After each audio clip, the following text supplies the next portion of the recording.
Movie के शुरू होते ही हमें एक राज्य दिखाया जाता है। ये कहानी लॉन्ग टेल्स राज्य के एक राजा और रानी की है।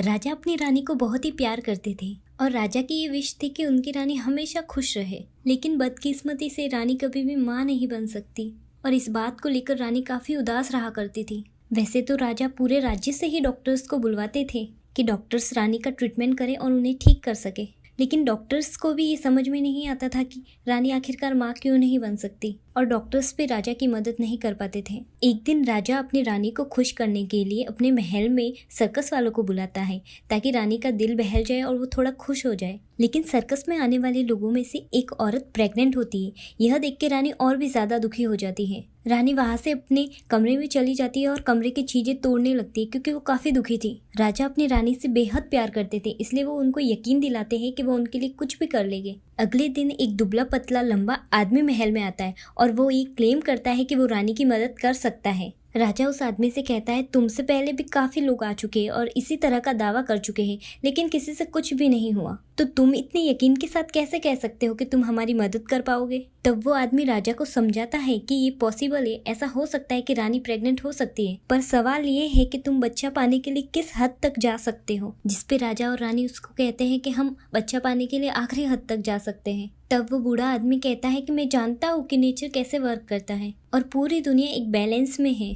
अगर तुम एक जिंदगी पाना चाहते हो तो उसके लिए तुम्हें एक जिंदगी सेक्रीफाइस भी करनी पड़ेगी ताकि सब कुछ बैलेंस में रहे और कुछ भी इम्बैलेंस ना हो। और ये सुन के राजा रानी उस चीज के लिए एग्री हो जाते हैं। राजा को टारगेट दिया जाता है कि वो सी क्रिएचर का शिकार करेंगे, जिसे मारने के बाद उसका दिल निकाल लिया जाएगा और उस दिल को ऐसी औरत पकाएगी जो अभी तक प्योर और वर्जिन हो। उस दिल को रानी खा लेगी और रानी प्रेग्नेंट हो जाएगी। क्योंकि उन दोनों को बच्चा चाहिए था, इसीलिए राजा सी क्रिएचर का शिकार करने के लिए निकल जाते हैं और उनका टारगेट उन्हें एक रिवर में मिल भी जाता है, जो कि एक बहुत बड़े साइज का वाइट कलर का मॉन्स्टर था। राजा उस मॉन्स्टर का शिकार करने के लिए पानी में जाता है। जब वो मॉन्स्टर सो रहा होता है तब राजा उस पर वार कर देता है। राजा उसे मारने में कामयाब तो हो जाता है, लेकिन उस लड़ाई के दौरान राजा भी जख्मी हो जाता है। राजा इतना ज्यादा जख्मी हो जाता है कि मौके पर ही उसकी मौत हो जाती है। लेकिन तब तक राजा उस मॉन्स्टर का दिल निकाल चुके होते हैं और रानी खुद उस दिल को एक कपड़े में लपेटकर महल में ले आती है। उन लोगों की मेड में एक ऐसी औरत थी जो कि सिंगल और अभी भी प्योर थी और उसे ये ऑर्डर दिया जाता है कि वो रानी के लिए दिल पकाएगी। लेकिन दिल को पकाते वक्त उसे भी अजीब सी फीलिंग्स होने लगती है और वो भी अचानक प्रेग्नेंट हो जाती है। और जब वो दिल पक जाता है तो उसे रानी भी खा लेती है और फिर वही होता है जो उस बूढ़े शख्स ने कहा था।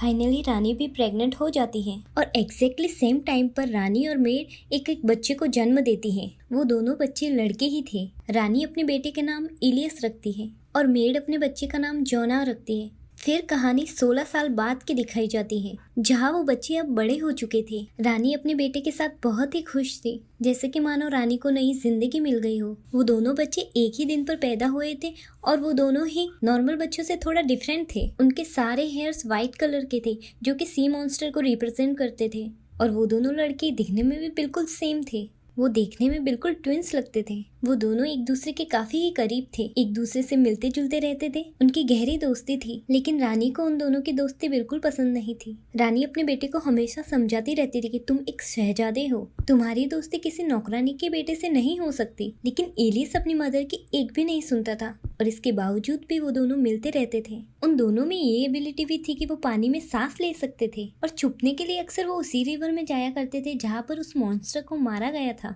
रानी अपनी मेड को वार्न करती है कि अगर उसने बेटे को नहीं समझाया तो वो उसको और उसके बेटे को राज्य से निकाल देगी। लेकिन फिर भी वो दोनों लड़के बाज नहीं आते थे और मिलते रहते थे और एक दिन तो वो लिमिट ही क्रॉस कर देते हैं। जोना एलियस के कपड़े पहन के रानी के सामने चला जाता है और रानी उसको पहचान ही नहीं पाती है कि वो उसका बेटा है या नहीं। बस रानी को शक रहता था। लेकिन जब रानी को रियलिटी का पता चलता है तब वो जोना को राज्य से निकालने का ऑर्डर देती है। इलियस उसे रोकने की कोशिश करता है लेकिन वो नहीं रुकता है। जोना एक नाइफ लेकर पास में खड़े पेड़ के रूट्स को काटता है जहाँ से पानी बहने लगता है। जोना इलियस को कहता है कि जब तक ये पानी साफ हो तब तक तुम समझ जाना कि मैं जिंदा हूँ और जब ये पानी लाल हो जाए तब तुम समझना कि मेरी जान को खतरा है। और ये कहते ही वो वहाँ से चला जाता है। ऐसे करते कई महीने गुजर जाता है और इलियस रोज पानी देखने को आता है। लेकिन एक दिन पानी लाल हो जाता है। तब इलियस समझ जाता है कि जोना की जान खतरे में है और कुछ तो गड़बड़ जरूर है। इलियस वहाँ से बिना रानी को बताए हुए जोना को ढूंढने के लिए निकल जाता है। काफी तलाश करने के बाद उसे जोना का घर मिल जाता है। जोना एक लड़की से शादी कर चुका होता है। जब इलियस वहाँ जाता है तो दोनों के फेस सेम होते हैं, इसीलिए वो समझते हैं कि जोना ही आ गया है।